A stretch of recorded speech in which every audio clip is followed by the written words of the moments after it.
Hello, everybody. Welcome to BIO100 Medical Terminology for the fall 2024 semester. My name is Dr. Gruwell. I'll be your instructor this semester.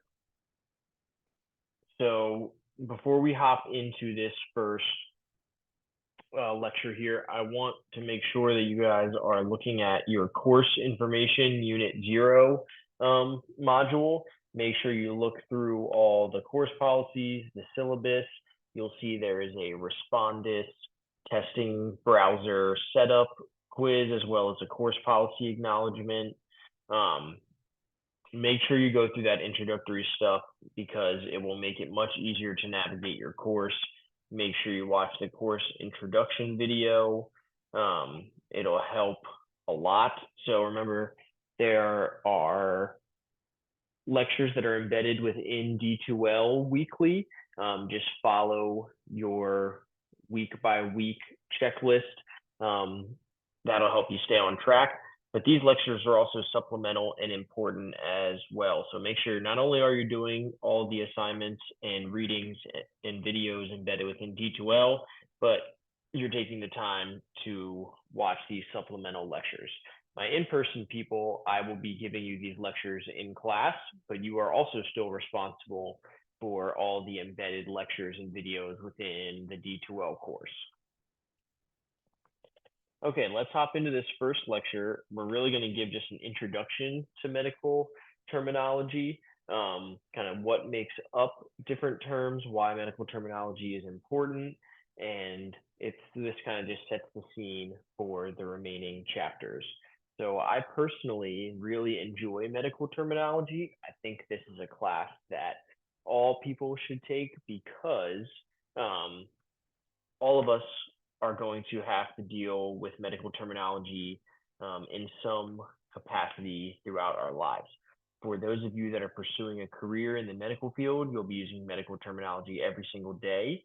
But for those of you, even for those of you who are not doing that, if you get an X-ray, if you get an MRI, if you have a diagnosis, you're going to deal with medical terminology, and being able to understand that oftentimes makes people feel much better about whatever circumstances they are dealing with. So they don't feel like they're just reading a bunch of gibberish that means nothing to them and waiting for their doctor to explain. You can actually understand it for yourself. So let's jump into it. Okay, so where do our fundamental parts come from, or where does medical terminology originate is another question. So a majority of medical terminology is based from Latin and Greek. Latin roots tend to be our medical terms that pertain to organs of the body. And then the Greek terms tend to be those that describe diseases or pathology that affect our organs. So you don't need to know which parts are Latin versus Greek. Just know that both of these languages are where we get a lot of our terms from, or where they originate. The Latin ones are typically pertaining to the organs, and the Greek terms typically pertain to diseases that affect these organs. All right, so the first thing that we need to understand before we can actually start looking at true words and their definitions is the actual fundamental word structure. So we can divide our words into a few different pieces. The first being a prefix. This is the beginning of our word. It's not always there, so not every single word has a prefix. The word root itself is what's known as our foundation. That's the key element or the subject of what we're discussing. The combining form vowel oftentimes is an O, an I, or an E, and this is more for pronunciation purposes. This helps link our word root and our suffix. So if we add one of these vowels to a word root, it's known as the combining form. So that's our word root plus our vowel. And then finally, our suffix is our ending. So the combining form vowel, or our combining form, helps it flow better for pronunciation when we have our suffix at the end. We are always going to have a suffix. We are always going to have a root. We might not always have a prefix. So let's look at this first example of embryology. That means the study of the development of organisms. So if we break that into its component pieces, we have embryo, which refers to an organism from zygote to birth. And then we have the suffix of logy, logy. That is the study of. So if we put those together, we have embryology. So you see how the two definitions of the separate pieces combine when we put those together. So you'll notice in this case, there's no prefix. There is no beginning. Embryo is our word root. Embryo ends in a vowel, so we don't need a combining form. And logy or logy is our suffix. That's our ending. So embryology. So not always will you have a combining form vowel. And we'll talk about some of the rules to putting pieces together later on in this lecture.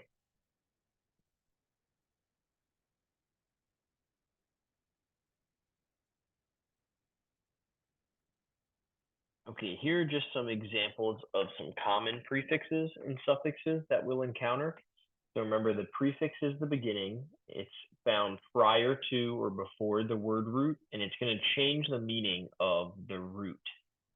So a or an is without. Anti means against. Inter meaning between. And by meaning to. So this is a good time to bring up our word list. Make sure you look at the week 1 and 2 prefixes, word roots, and suffixes. There's a Google document that shows all of those. I know there is a lot, so please look at that sooner versus later. I find the best way to study those is via flashcards. There's some tricks to remembering things. You can try to kind of connect them with experiences or things you know in real life. But a lot of it is just pure memory. So the repetition and practice makes a big difference. We'll try to incorporate some good examples of things so that that stuff helps it stick and helps you remember the definitions. But the repetition and just studying those flashcards consistently is really your best bet for learning these prefixes, word roots, suffixes, and you'll also see some abbreviations. All right, back to the slide here. Suffix is the end of the word, and this also is going to change our meaning. And so some common ones we see are ac or al, meaning pertaining to, ism or us, meaning condition. Logi, that's the one we just talked about in our last slide. That's the study of. And ist stands for specialist. So this is a good example of a study tool or a way to memorize. So I think specialist, ist, they both end together. That's a way to remember it. So those little tiny tricks can help a lot when you're trying to memorize a significant volume of words. Okay, for my online asynchronous people, you can do this individually. So take a few minutes, pause the lecture, or don't go ahead quite yet. Write 2 or 3 words in everyday language that have prefixes, just so we understand that we're on the same page and we all know what we mean when we say a prefix. So I'll give you a second to do that and pause the lecture.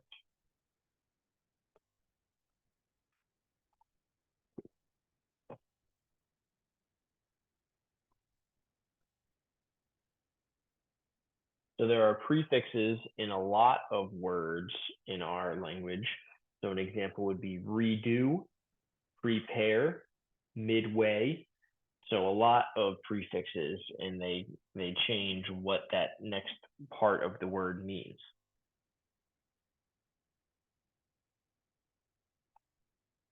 Okay, our word roots themselves. It's a word or a word element from which other words are formed. So this is kind of our foundation. This is the meat of our word. The prefix and suffix are changing this root. So some examples here are cardi, which is heart. So think cardiac, which is pertaining to the heart. We have cephal, stands for head. Cyan is blue. Gastra is stomach. And therm is heat. So think thermometer. So a way to measure heat.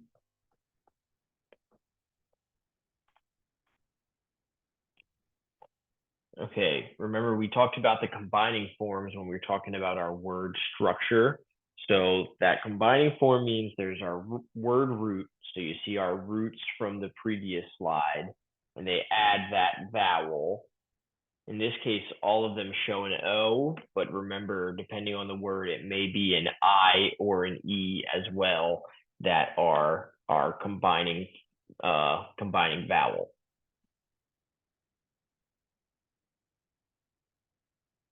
Okay, let's just go through a couple examples so that we make sure that we understand kind of all of our parts here.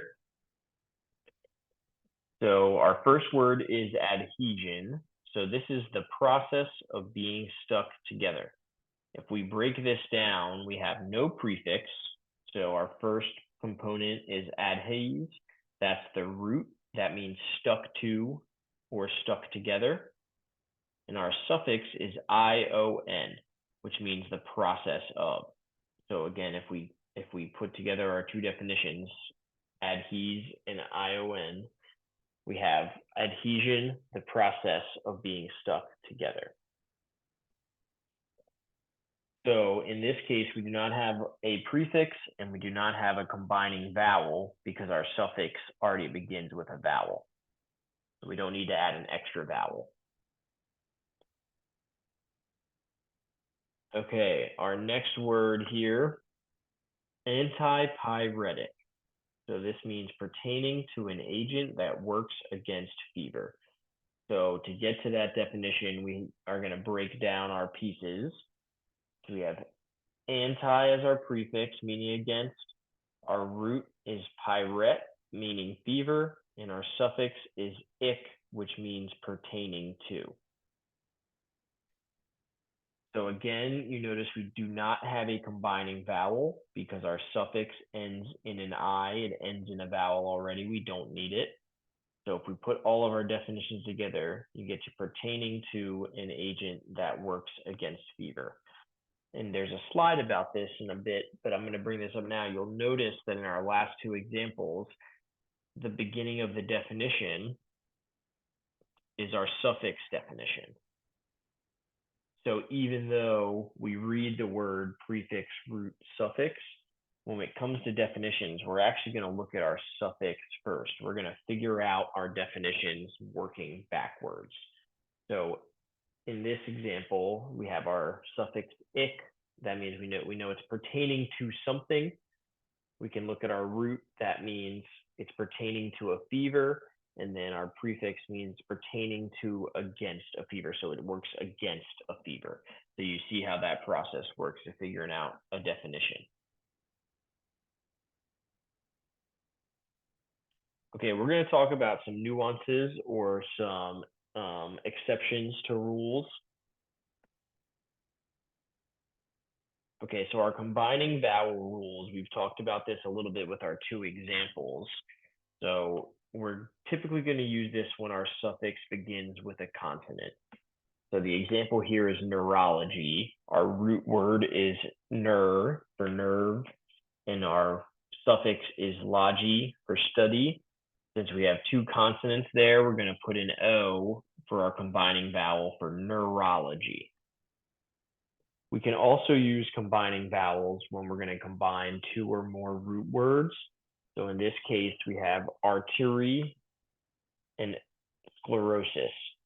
So artery meaning pertaining to our arteries, sclerosis meaning buildup of plaque, and then we have our O as our combining word. So because it's two roots, you'll notice we have the vowel here, but it's two roots.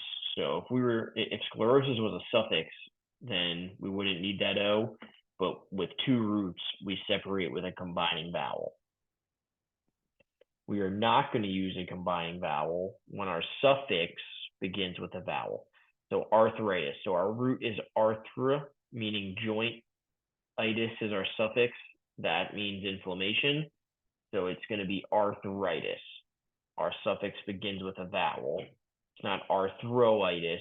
That combining vowel O that we put in there is really unnecessary.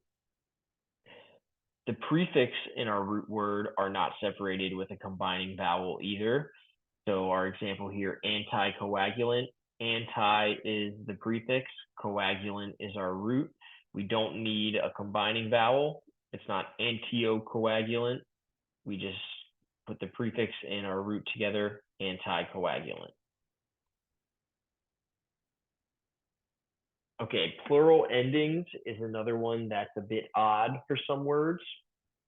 I wish there was a better trick or a way to memorize all of these. You just kind of have to pay attention to them and watch them pop up and make sure that you memorize them because there's not a particular pattern.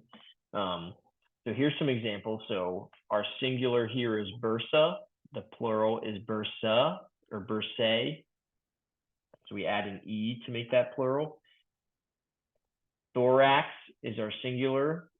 If we're going to talk about plural, we're going to be thoraces. So the X changes to a C. Foramen, if we're going to talk about plural with EN, it's going to add INA. So one foramen or multiple foramina. We have one crisis, but we have multiple crises. So IS changes to ES. And you get the idea here in terms of there being some abnormalities. So take a look at these endings. You'll see words pop up that meet some of these exceptions. So these are ones that you just have to identify. Remember that it's going to be a little bit funky if it's plural, and just commit those to memory. Okay, another one to watch out for is silent beginnings. Not only do we want to be able to write words correctly, of course, we want them to be accurate in the chart, even with spell check, but we also want to be able to say them correctly. So when you're reading Nathic, you're going to sound a bit silly if you say Gunathic in front of everyone else that knows that that G is silent. So just like some of our plural endings, there's not always a perfect pattern to these. You just kind of have to memorize these words as they come and convince yourself not to read it as it sounds. So some examples here are Nathic, knuckle, mnemonic, pneumonia, psychiatrist, and ptosis. So they have some extra letters there that we basically just ignore when we're saying it. Again, you just have to pay attention to when these pop up. So we just showed those silent beginnings, but these silent letters can also pop up in the middle of words. Here's an example of phlegm. That G is ignored when we're pronouncing that. Another example with the P here is blepharotosis. So again, we ignore that P that's in the middle there. At the bottom chart here, you see a couple examples of how very subtle changes can very much change the definition of a term. So our first example here, we're looking at abduct, AB duct versus adduct or AD duct. So abduct, AB duct means to lead away from the middle. So if you're lifting your arm out from your side, you're abducting your arm. If you're bringing your arm to your body, you're adducting. So adding to the body, ab is away from the body. So those two are an example of kind of opposites that sound very similar. But even just a letter change can also make a big difference on definition. So in this top section, you see arteritis. That means inflammation of an artery. If we change that E to an H, now we have arthritis, which means inflammation of a joint. So both are inflammation. They have the same suffix, but very different meaning in terms of the root word changing, even though it's just one letter that changes. So not only do you just need to be very careful when you're reading, especially on your homeworks, quizzes, exams, take your time because you see little things can make a difference. But also when you're writing things, make sure that you're paying attention to spelling because simple mistakes can change the word completely. One other thing that you may run into is something that has multiple meanings. So some prefixes and suffixes have more than just one definition. So you have to kind of just memorize. Again, I'm sorry, I don't have better tools for you. Some of it comes down to memory. But when those pop up, you have to remember that it could be two different things. So an example of a prefix that fits this rule is dia. So dialysis means through or separating through. Dia means through and across. So diapedesis is across. Oops, sorry guys. And then lysis means separating, but lysis also means destruction. So typically the two meanings aren't way different than each other. They're slight variations, but they mean different things when paired with different roots. So we just have to pay attention to those. Okay, this is a slide I was talking about earlier. When we are defining terms, we want to work backwards. We're going to start with the suffix. So we start with our suffix, then we wrap back to the beginning of the word. So in these two examples, our first word is excision. We're going to start with that ION ending. So we know it means the process of. X means that we're going to be removing something, and cis means cutting out or surgical. Idiopathic, ic is pertaining to the unknown idio cause of a disease. So we want to look at the suffix first and then work forward from there.